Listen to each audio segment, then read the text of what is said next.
Bonjour à tous, alors je vous avais promis une vidéo sur les croyances limitantes, alors la voici.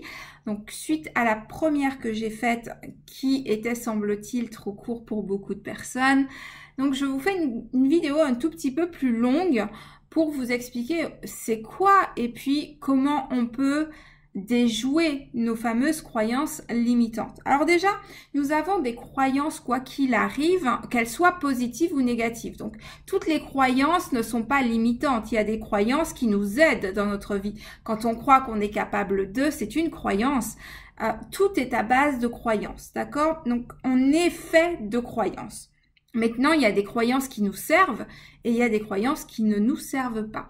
Alors, il y a 3 points d'entrée dans la création d'une croyance, peu importe qu'elle soit limitante ou non. Les croyances sont formées à partir de l'autorité, c'est-à-dire que quand on est enfant, nos parents ont une figure d'autorité, par exemple, sur nous.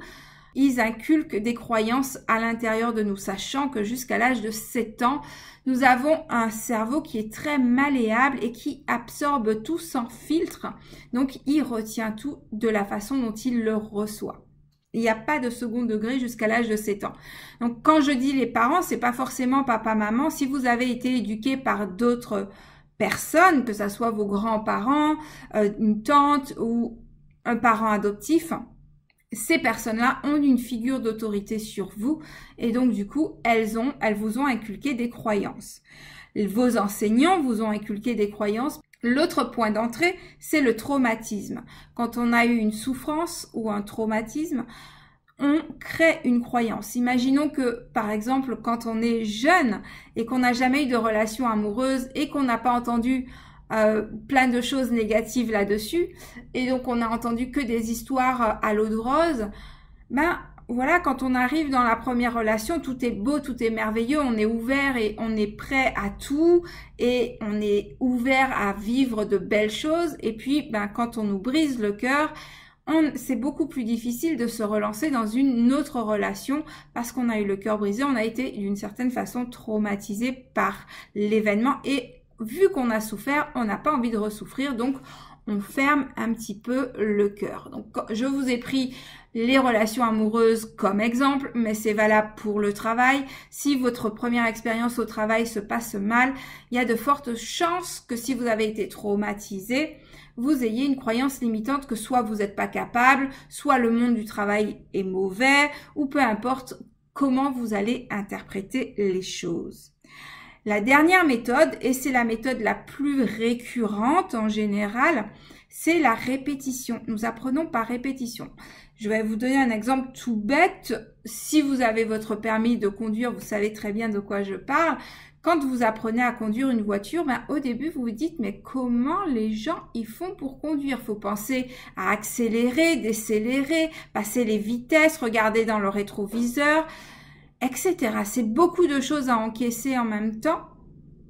Et en fait, quand on sait conduire, quand on a eu bien souvent largement avant d'avoir son permis de conduire, quand on sait conduire, en fait, on peut aller d'un point A à un point B, surtout si on connaît bien la route.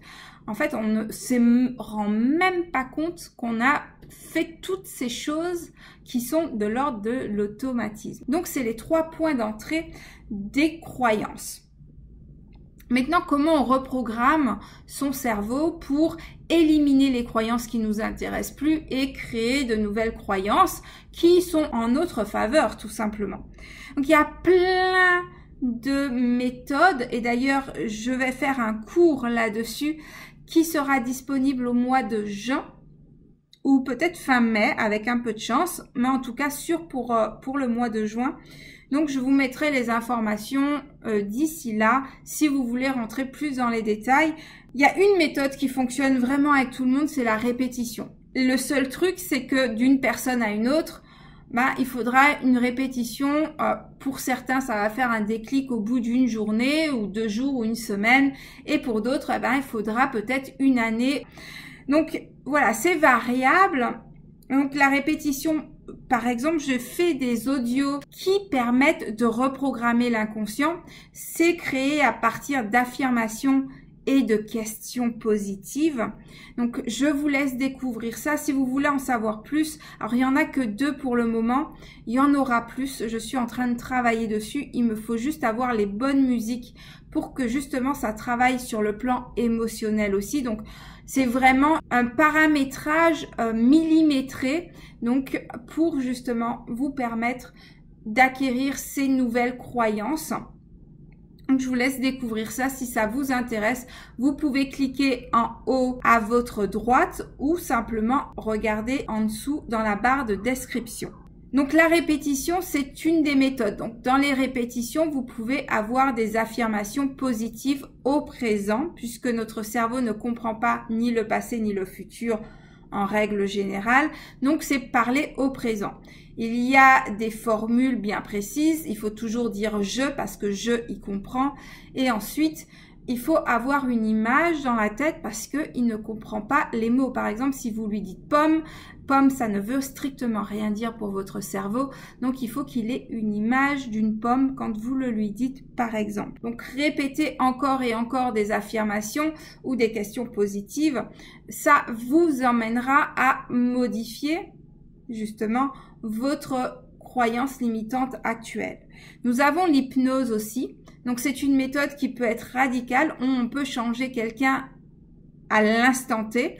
Ça ne marche pas avec tout le monde et ça ne marche même pas tout le temps avec la même personne. C'est variable, ça dépend des sujets et ça dépend aussi de l'importance et puis de l'âme aussi de la personne.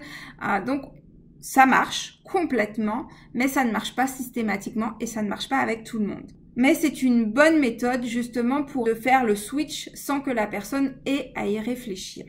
Nous avons aussi le contre-exemple, qui est une méthode dont on parle très rarement en général. Si vous croyez que vous pouvez pas avoir un travail, par exemple, parce que vous êtes d'une certaine couleur, ou parce que vous êtes une femme, ou parce que vous êtes trop âgé, ou vous êtes trop jeune, tout ça, ce sont des croyances limitantes. Et donc, la chose que vous pouvez faire, c'est le contre-exemple et de préférence avec une personne d'autorité.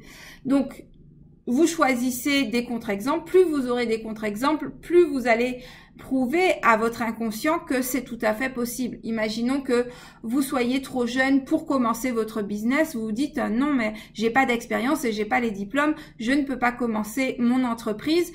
Par exemple, il faut savoir qu'aux États-Unis, il y a des enfants à l'âge de 9 ans. Ils sont déjà à la tête d'une multinationale. Donc, vous voyez, c'est vraiment trouver des contre-exemples de ce que vous pensez être vrai et de préférence de personnes d'autorité. Imaginons que, par exemple, vous êtes une femme et vous pensez que vous ne pouvez pas réussir dans la politique parce que vous êtes une femme. Il y a déjà eu des femmes présidentes, par exemple.